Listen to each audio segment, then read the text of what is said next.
Sveiki visi, parodysime, kaip pakeisti vakuuminę stabdžių pūslę. Kaip matome, turime išimtą vakuuminę pūslę. Važiuojant automobiliui kartais stabdydavo visi 4 ratai, nors pats stabdis nebuvo spaudžiamas. Pasivažinėjus su atjungtų vakuumu į pūslę, stabdžiai nebuvo gnybiami. Tai dėl to nusprendėme keisti pūslę. Dedame vakuuminę pūslę. Įdėję pūslę, einame pasijungti ją prie pedalo. Feilas. Pamiršome prieš įdedant pūslę įsikišti ją laikančiuosius varžtus. Jie yra ilgi, todėl kai pūslė jau įdėta, varžtų nebeįkišti. Todėl reikia juos įsikišti prieš dedant pūslę ir pūslę dėti kartu su varžtais iš karto. Taigi vėl einame pasijungti pedalą. Sukame pūslę laikančius varžtus. 2 ilgi varžtai.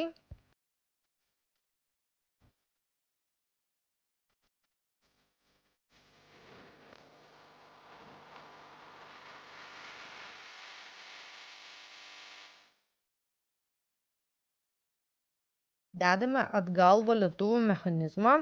Jį reikėjo išsiimti, kad galėtumėme ištraukti pūslę. Darbai vyksta šalia stiklo, tad būkite atsargus, kad neįskeltumėte stiklo.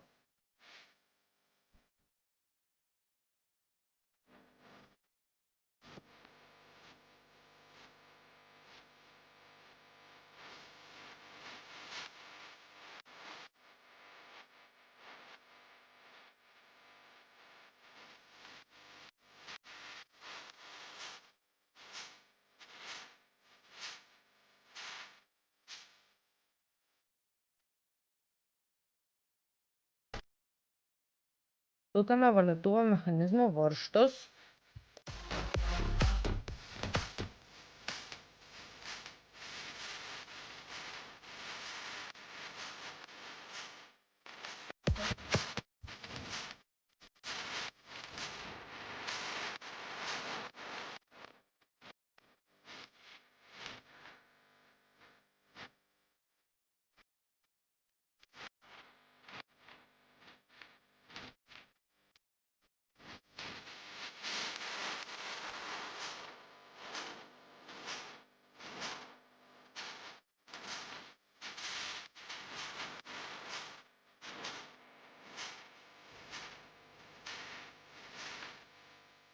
Prisukame stabdžių vamzdelius prie cilindriuko.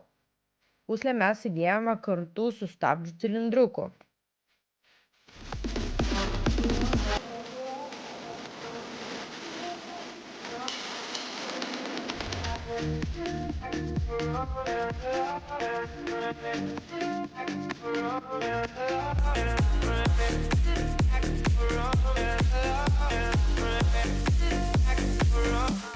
Stabdžių cilindrukas buvo visiškai sausas.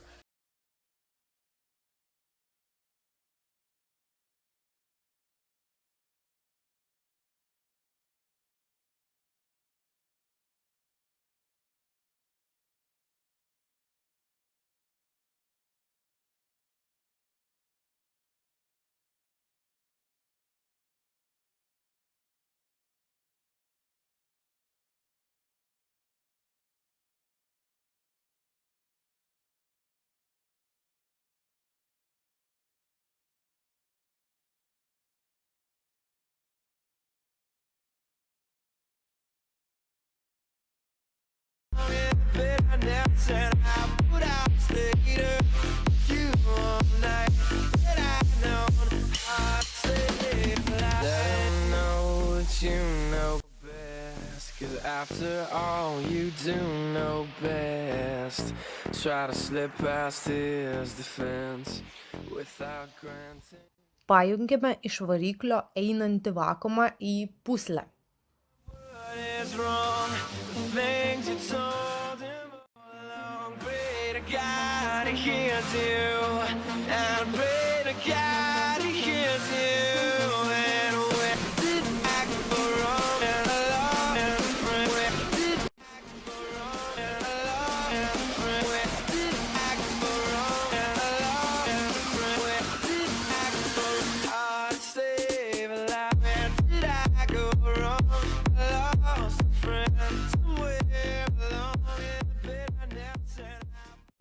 Pylame stabdžių skystį į išsiplėtimo bakelį. Stabdžių skystis dar kitaip vadinamas DOT 4. Šiuolaikiniams automobiliams dažniausiai gamintojas nurodė naudoti šio žymėjimo skystį. Anksčiau buvo dažniau naudojamas DOT 3. Taigi, kuo skiriasi DOT 3 ir DOT 4? Pagrinde tai užvirimo temperatūra. DOT 4 yra atsparesnis užvirimui, todėl sumažėja tikimybė, kad užkais skystis ir pradės važiuojant blokuoti ratus. Skystį reikia pilti ties brūkšneliu max. Po nuorinimo dar reikia patikrinti skysčio lygį. Orindami stabdžius pradedame nuo tolimiausio taško stabdžių pūslės atžvilgiu. Šiuo atveju, kadangi pūslė yra priekyje, kairėje pusėje, tai pradedame orinti nuo galinio rato dešinės pusės. Po to eina galinis kairys, priekinis dešinys ir priekinis kairysis ratas. Taigi, štai toks nesunkus keitimo procesas. Tikimės, kad tai pravers jums keičiant stabdžių vakuuminę pūslę. Jeigu patiko, spaudžiam like ir subscribe ir iki sekančio karto.